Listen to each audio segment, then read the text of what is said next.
के माध्यम से मैं बताना चाहता हूं कि आज हमारे देश में सबसे बुरे हाल से अगर कोई गुजर रहा है तो इस देश का अन्नदाता, इस देश का किसान। आज मध्य प्रदेश की सरकार केंद्र के माध्यम से सबसे ज्यादा सोयाबीन उत्पादन करने वाले राज्य के रूप में अवार्ड ले रही है। हमारे प्रदेश में पिछले वर्ष में 5 मिलियन टन, लगभग 6 मिलियन टन सोयाबीन की उत्पादन क्षमता राज्य सरकार के आंकड़ों के अनुसार बताई गई है। किसान जब बोनी के लिए सोयाबीन खरीदता है तो 8,000 से 10,000 रुपए प्रति क्विंटल का भाव पे उनको खरीदना पड़ता है। और अब जब बेचने की बारी आई तो हमारे किसान भाइयों से मध्य प्रदेश सरकार जो केंद्र में कानून बना के बैठी है उस एमएसपी के तहत भी सोयाबीन खरीदने के लिए तैयार नहीं है। सिर्फ 4,000 रुपए, 4,500 रुपए का भाव मिल रहा है। आज किसान की लागत भी वसूल नहीं पा रहा है किसान 4,500 रुपए के रेट में। केंद्र सरकार ने 4700 रुपए, लगभग 4800 रुपए की एमएसपी की गारंटी दी है। लेकिन जिस प्रकार मोदी की गारंटियां फेल हो जाती है चुनाव के बाद में, वैसे ये गारंटी भी फेल हो रही है। जब चुनाव आते हैं तो भारतीय जनता पार्टी की सरकार बड़े बड़े वादे करती, गारंटियां लेती है हमारे जनता से, लेकिन जैसे ही चुनाव निकल जाता है तो ये इनकी गारंटी जुमले में बदल जाती। इन्होंने मध्य प्रदेश विधानसभा चुनाव से पहले इन्होंने कहा था कि क्या 2700 रुपए प्रति क्विंटल खरीदेंगे। दिसंबर में चुनाव हुए, नई सरकार बनी और सरकार बनने के बाद में इनकी गारंटी फेल हो गई। इनकी गारंटियां सिर्फ दिखावे की गारंटी होती है। जब मध्य प्रदेश विधानसभा के चुनाव हुए थे, इन्होंने कहा था कि लाडली बहनों को 3,000 रुपए तक देंगे, लेकिन जैसे चुनाव खत्म हुए इनकी 3,000 की गारंटी फेल हो गई। इन्होंने कहा था कि हम 400 रुपए में गैस के सिलेंडर देंगे, वो वाली गारंटी भी इनकी फेल हो गई। और इन्होंने कहा था कि हम लोग गरीबों का, किसानों का, आदिवासियों का ध्यान रखेंगे। प्रधानमंत्री मोदी जी आदिवासी क्षेत्रों में आते तो आदिवासियों को भाइयों बहनों, हम देश की तकदीर बदलेंगे, देश की तस्वीर बदलेंगे। लेकिन जैसे ही प्रधानमंत्री मोदी ने केंद्र में सरकार बनाई, मध्य प्रदेश में बीजेपी की सरकार बने, इन्होंने आदिवासियों की जमीन के बिना पूछे, आदिवासियों से बिना पूछे नीलामी कर दी। झाबुआ जिले की हजारों एकड़ जमीन बड़े बड़े उद्योगपतियों को इन्होंने नीलाम में दे दी। हमारे धार जिले के हजारों एकड़ जमीन आदिवासियों से बिना पूछे इन्होंने जमीन नीलाम कर दी। और आज ये कह रहे हैं कि आदिवासियों का हम विकास करेंगे, 2047 में विकसित भारत बनाएंगे।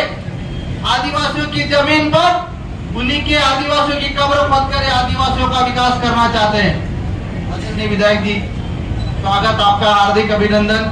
हमारे बीच हमारे थानला से विधायक वीर सिंह गुरिया जी।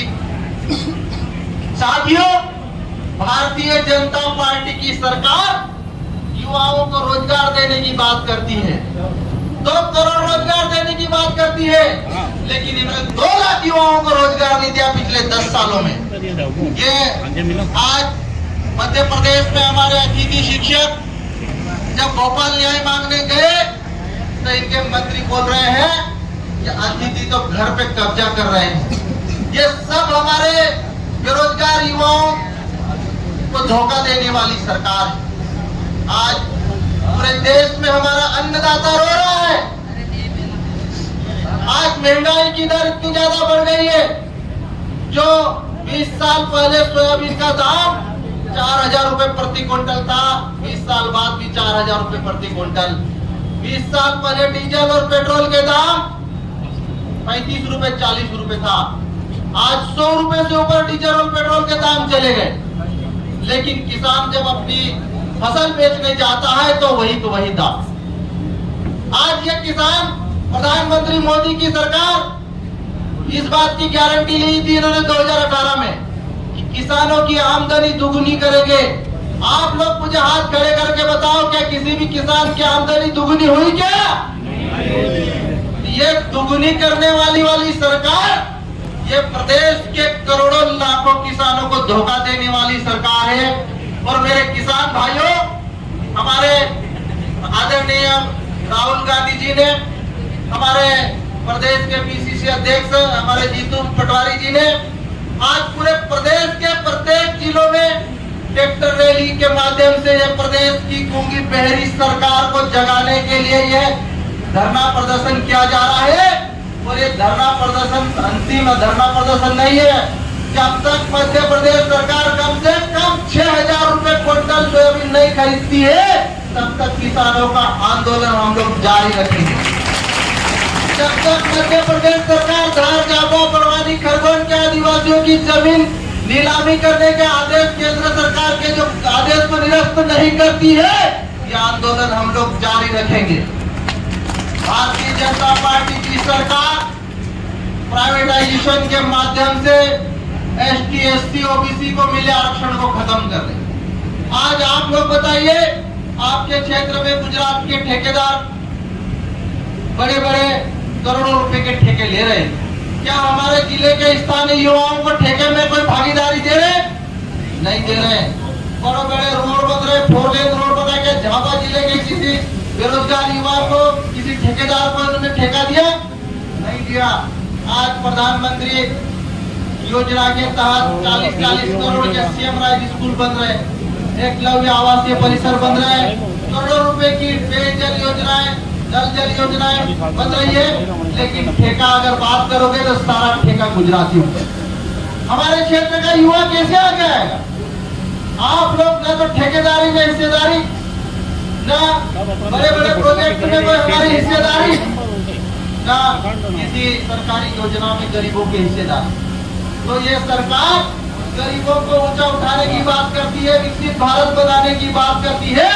ये झूठी गारंटी वाली सरकार कभी गरीबों का भला नहीं करेगी मेरे भाइयों। इसलिए हमको आज या पार लड़ने के लिए तैयार रहना पड़ेगा। और झाबा जिले के मेरे आदिवासी भाइयों से मैं कहना चाहता हूँ, अगर जमीन बचाना है तो तीर कामटा लेके बाहर निकल जाओ। नीति अडानी और अंबानी हमारी जमीन के भाग जाएंगे। हमको लड़ना पड़ेगा।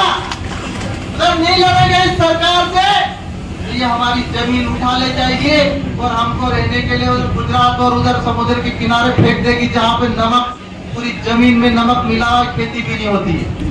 ये हमको हमारी जमीन के भीतर गुलाम बनाना चाहती है सरकार। मेरा आप सभी भाइयों से अनुरोध है कि किसान न्याय यात्रा के माध्यम से पूरे मध्य प्रदेश नहीं पूरे देश में संचालन करो कि इस भारतीय जनता पार्टी की सरकार की रवानगी करना पड़ेगी हम और आपको मिला के। अगर नहीं भगाएंगे इस सरकार को, नहीं हटाएंगे इस सरकार को, तो हमारी जमीन भी छीनेगी और हमारे आदिवासियों का अस्तित्व भी खत्म करेगी सरकार। आप सभी भाइयों को मैं हाथ जोड़ के अनुरोध करता हूँ, ये लड़ाई अभी एक शुरुआत हुई है और ये लड़ाई अभी खत्म नहीं होगी जब तक हमारी जमीन की गारंटी नहीं दे, जब तक किसानों को एमएसपी की गारंटी नहीं दे, जब तक किसानों को 6,000 रुपए प्रति क्विंटल के कम से कम भाव तय नहीं करे, ये आंदोलन हमारा जारी रहेगा। आप सभी से मैं यहाँ उपस्थित हुए हमारे भाई, हमारे किसान भाइयों को मैं धन्यवाद और आभार प्रकट करना चाहता हूँ। हमारे आदरणीय राहुल गांधी जी, हमारे जीतू पटवारी जी का धन्यवाद और आभार कि कम से कम इस न्याय यात्रा के माध्यम से गूंगी बहरी सरकार को आपने जगाने का काम क्या है, इनके कानों तक आवाज पहुंचाने का काम क्या है। मैं सभी झाबा वासियों को, हमारे पत्रकार बंधुओं को, सबको धन्यवाद और आभार प्रकट करता हूं। और मैं आदरणीय जीतू पटवारी का भी धन्यवाद देता हूं कि आपने मुझे झाबा जिले की इस न्याय यात्रा का प्रभारी बनाया। और हमारे किसान भाइयों, आप इस लड़ाई को हम जारी रखेंगे और ये जमीन की लड़ाई आगे भी जारी रहेगी मेरे भाइयों। और आपके साथ डॉक्टर हीरा अलावा, विक्रांत भाई, कांतिलाल भूरिया हम साथ मिलकर लड़ेंगे, पर आपकी लड़ाई के लिए हम पीछे हटने वाले नहीं है, आगे पार लड़ेंगे। बहुत बहुत धन्यवाद, बहुत बहुत आभार।